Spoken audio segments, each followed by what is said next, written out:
அப்படியே லேயராக சூப்பராக இருக்குது பாருங்கள். நல்லா பஞ்சு பஞ்சாக இதை அப்படியே ஒரு இதையுமே நல்லா இந்த மாதிரி முட்டை கிரேவியோடு வச்சு எடுத்து சாப்பிட்டோம்னு சொன்னால் அவ்வளோ டேஸ்ட்டு அருமையாக இருக்குது. நைட்டு நம்ம டின்னருக்கு ரொம்பவே ஈஸியான முறையில் ஒரு சப்பாத்தி எப்படி செய்கிறதுன்னு பார்க்கலாம். எப்பயுமே நார்மலாக செய்கிற சப்பாத்தியோட ரொம்ப வித்தியாசமான கேரளா ஸ்பெஷல் அரிசி சப்பாத்தி தான் எப்படி செய்கிறதுன்னு பார்க்க போகிறோம். அதுக்கு நான் 1 கப் அளவுக்கு அரிசி மாவு எடுத்திருக்கேன். இது இடியாப்பம் மாவு தான். நீங்கள் கடையில் வாங்கின பச்சரிசி மாவு எந்த மாவுனாலும் எடுத்துக்கலாம். அதுக்கு 1 கப் அளவுக்கு அரிசி மாவு, அதே கப்பில் 1.5 கப் அளவுக்கு தண்ணி. நம்ம எதில் அளக்குறோமோ அந்த இதுக்கு 1.5. 1 டேபிள் ஸ்பூன் வந்து உப்பு, 2 டேபிள் ஸ்பூன் தேங்காய் எண்ணெய். அவ்வளோதாங்க, 2 பொருள் வச்சு அதே ஃபஸ்ட்டு இப்போ அடுப்பத்தை வச்சுக்குவோம். இப்போ அடுப்பில் கடாயில் அரிசி மாவு வளர்ந்துருக்கேன். அதில் 1.5 டம்ளர் அளவுக்கு தண்ணி.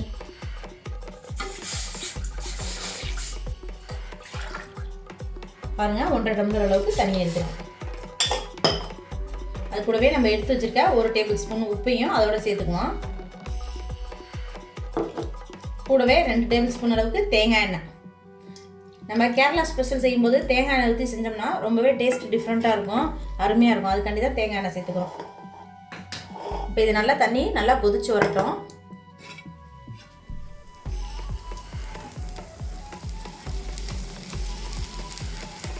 பாருங்க, தண்ணி நல்லா கொதிக்குது. இப்போ நம்ம எடுத்து வச்சிருக்க அரிசி மாவை அதோட சேர்த்துக்குவோம்.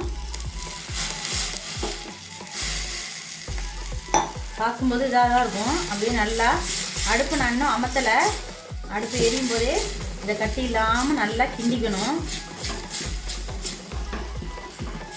நம்ம நல்லா இந்த மாதிரி கட்டி இல்லாமல் கிண்டிக்கணும்.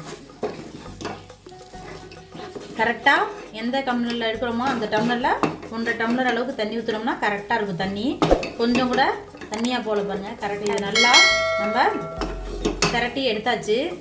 இப்போ அடுப்பை ஆஃப் பண்ணிடுவோம்.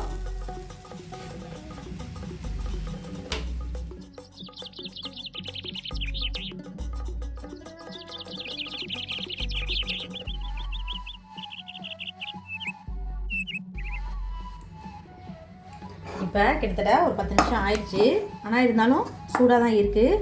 இப்போ லைட்டாக சூடாக இருக்கும்போதே என்னால் சூடு தாங்க முடியும், கை எனக்கு பொறுக்குன்னு சொன்னால் அப்படியே வச்சு நல்லா பிசைஞ்சுக்கோங்க. அப்படி இல்லைன்னு சொன்னால் ஒரு கரண்டி வச்சு நல்லா இது மாதிரி இழுத்து நல்லா மேட்ச் பண்ணி விட்டு கொஞ்சம் கூட கட்டி இருக்கக்கூடாது, திப்பி இருக்கக்கூடாது.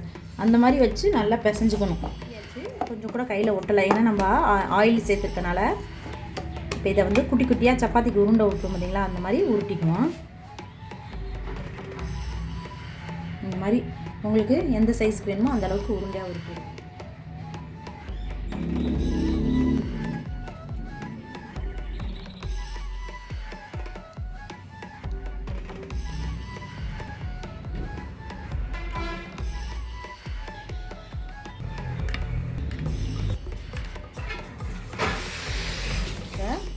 ரொம்ப லேசாக தேய்ச்சிடக்கூடாது, ரொம்பவும் திக்காகவும் தேய்ச்சிடக்கூடாது. இல்லைனா பூரி நம்மள்கிட்ட ப்ரெஷ் பண்ணுற கட்டை இருந்தால் அதில் கூட யூஸ் பண்ணலாம். இப்போ நான் வந்து இந்த மாதிரி ஒரு டிஃபன் பாக்ஸு இல்லை பவுல் ஏதாவது ஒன்று எடுத்து இதை இப்படி லைட்டாக ப்ரெஷ் பண்ணிக்குவோம். இப்போ இந்த எக்ஸஸாக இருக்கிறதெல்லாம் வேஸ்ட்டு கிடையாது. இதை மறுபடியும் நம்ம சாஃப்டாக தான் இருக்கும், அப்படியே உருட்டிட்டு மறுபடியும் இன்னொன்னா தேய்ச்சி எடுத்துக்கலாம். நல்லா ரப்பர் மாதிரி சூப்பராக சாஃப்டாக இருக்குது பாருங்கள். கொஞ்சம் கூட பியலை பாருங்கள். இந்த அளவுக்கு நல்லா சாஃப்டாக எல்லாத்தையும் திரட்டி எடுத்துக்குவோம்.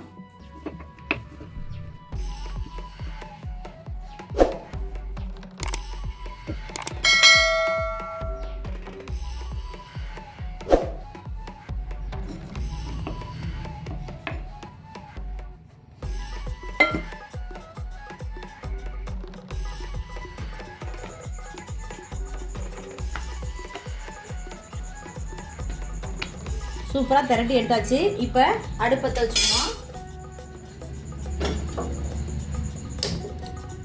இப்போ தோசைக்கல்லை வச்சுக்கிறேன். இந்த மாதிரி கல் கொஞ்சம் சூடாகட்டும்.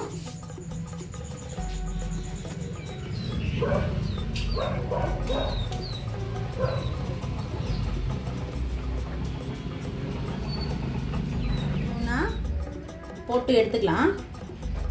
இப்போ நான் 2 போட்டுக்கிறேன்.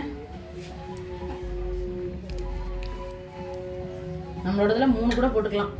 ஏன்னா கல் நல்லாவே பெருசாக இருக்குது, அதனால் கொஞ்சம் வேலையும் டக்குன்னு ஈஸியாக முடிஞ்சிடும்.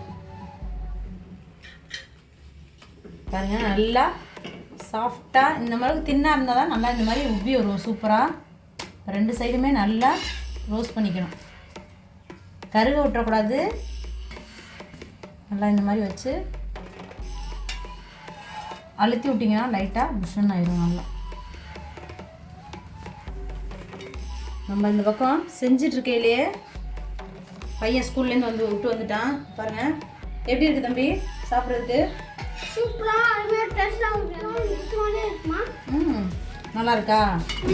சரி, ரொம்பவே டிஃப்ரெண்ட்டாக இருக்குல்ல, அதனால் ஸ்கூல் விட்டு வந்தோடனே அருமையாக சாப்பிடுவாங்க. நைட்டு டின்னருக்கு செமையான நல்லா இருக்கா? சரி, குழந்தைங்க ரொம்பவே விரும்பி சாப்பிடுவாங்க. குழந்தைங்க ரொம்பவே டிஃப்ரெண்ட்டாக இருக்குல்ல, அதனால் ஸ்கூல் விட்டு வந்தோடனே அருமையாக சாப்பிடுவாங்க. நைட்டு டின்னருக்கு செமையான ஒரு சைட் டிஷ்ஷு. இது கூட வச்சு சாப்பிட்டோம்னு சொன்னால்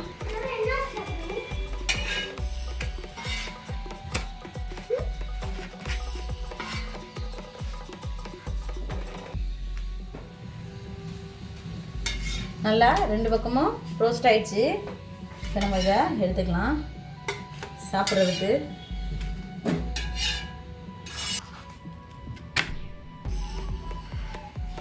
ரைஸ் பத்திரி எல்லாமே சாப்பிட்றதுக்கு தயாராகிடுச்சு. இப்போ நான் உங்களுக்கு பிரித்து காமிக்கிறேன் பாருங்கள். ரொம்பவே சாஃப்டாக சூப்பராக இருக்கும்.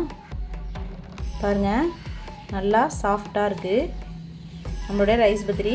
இது கூட சைட் டிஷ்க்கு நல்லா காரசாரமான சன்னா மசாலா, சிக்கன் கிரேவி, இல்லை வெங்காயம் தக்காளி நம்ம கிரேவி மாதிரி வைப்போம் பாருங்கள், அது முட்டை மசால் வச்சுருக்கேன், அது வச்சு தான் சாப்பிட போகிறோம். இப்போ இதை நல்லா பிச்சுட்டு பாருங்கள் எவ்வளோ சாஃப்டாக இருக்குது.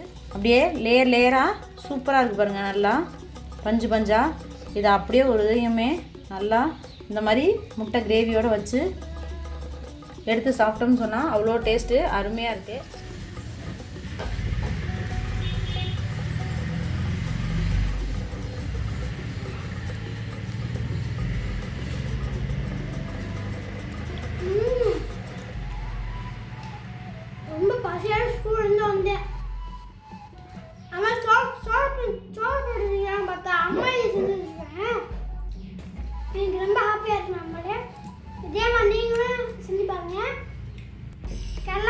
ரைஸ் பத்திரி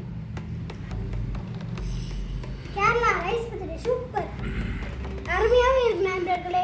மித்தர் சக்கரை பண்ணுங்க, லைக் பண்ணுங்க, ஷேர் பண்ணுங்க. தேங்க்யூ ஃபார் வாட்சிங்.